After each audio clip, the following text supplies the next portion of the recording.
coached. Both my father and grandfather are track coaches. Actually, both of them are in the Hall of Fame for coaching. And my grandfather pole vaulted for Butler, and my dad pole vaulted for Indiana State. So I grew up around pole vault. I never pole vaulted competitively. I was a distance runner. Just being in the sport, though, and the demand for people who know how to coach the event drew me towards it. So pole vaulting is kind of a unique event. As most of track and field, it came from like that whole Greek period, and a lot of it had to do with the idea of battle and war. And the original vault wasn't for height; it was for distance, and it came because they would use a pole to jump across a creek, and they would see, to get across without getting wet, and then they'd create the bridges with every person on both sides. So it came from that, and then it eventually became a height type of thing, and original pole vault poles were made out of bamboo, and then eventually they went to aluminum. So like when my grandfather vaulted, he vaulted on a bamboo pole, and I've seen them, never actually messed around with on those.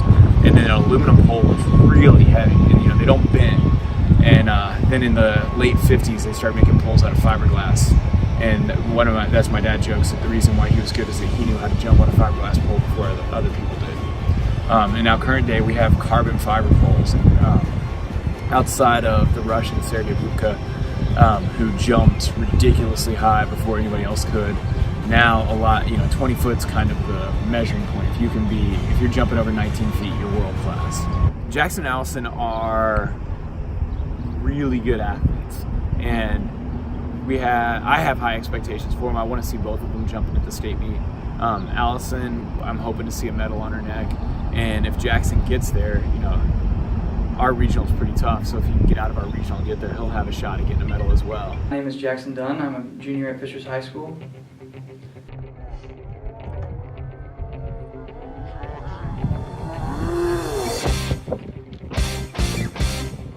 My name's Allison Casey. I'm a sophomore at Fishers High School.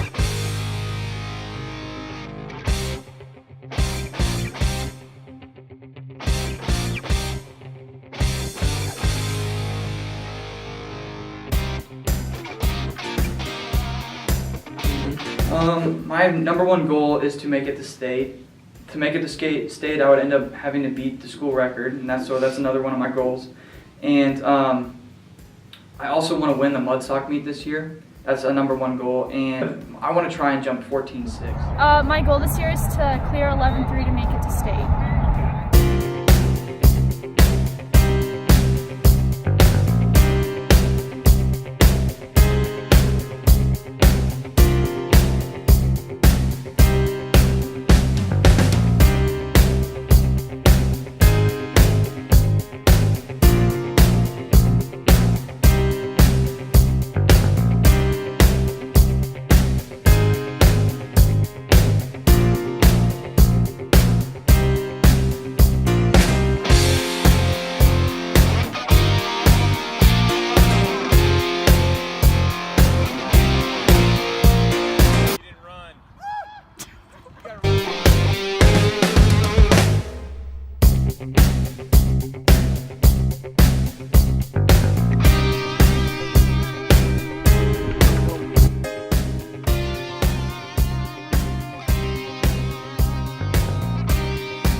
I think Allison and I are ready for the season.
It's a really important meet because HSCs are a rival across the bridge. I mean, in any sport, the game or match or meet between HSC is one of the most important. It's almost valued higher than a conference win or a sectional win than in track because they're our rivals. We need to beat them. We'll have like a competition just like any other dual meet. But the HSC pole vaulters are really good and probably top contenders at state.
At Mudstock, I won. I jumped 10-10, which again maybe wasn't my best performance, but it was a good meet to just boost my confidence up. Reflecting on my season, I think I performed. I kind of hit all my goals except for breaking the school record. I still have a couple more meets left. I have conference, county, sectionals, and regionals, and then state. I only got to clear 13 feet in our regular season. At the Mudstock meet, I placed second. I lost to the HSC kid. I really hate HSC. He jumped 13.3 and I only jumped 12.6, and kind of hurt. But I mean, came in second, which is fine. I'm gonna keep working hard in practice, and I'm gonna come back in on it.